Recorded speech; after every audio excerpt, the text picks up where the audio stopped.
ఈ మెడికల్ కాలేజ్తో ఈరోజు రాష్ట్రంలో ఉన్న అన్ని జిల్లాలకి నూతనంగా మెడికల్ కాలేజీలు అన్ని జిల్లాలకి ప్రతి జిల్లాకు ఒక కళాశాలైనా వచ్చేటట్టుగా ఈ రాష్ట్ర ప్రభుత్వం చేసిందని సంతోషంగా చెప్తూ ఇటు వైద్యంతో పాటు విద్యకు కూడా పెద్ద ఎత్తున 32 మెడికల్ కాలేజీలు పెట్టిండు, 32 నర్సింగ్ కాలేజీలు పెట్టిండు. కేసీఆర్ అప్పు చేసిండు, 1022 గురుకుల పాఠశాలలు పెట్టిండు. కేసీఆర్ గారు అప్పు చేసిండు.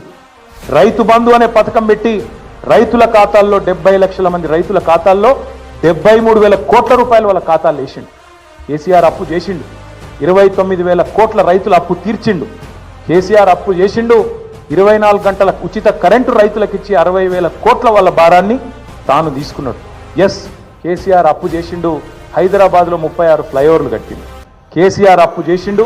ఒక అఖండమైన సెక్రటేరియట్ కట్టిండు, శాశ్వతంగా తెలంగాణ ప్రజల ఆస్తి. ఒక అద్భుతమైన 125 అడుగుల ఎత్తైన డాక్టర్ బాబాసాహెబ్ విగ్రహం పెట్టిండు. కేసీఆర్ అప్పు చేసిండు. తెలంగాణ అమరులకు అమరజ్యోతి అద్భుతమైన ఒక స్తూపాన్ని నిర్మాణం చేసిండు.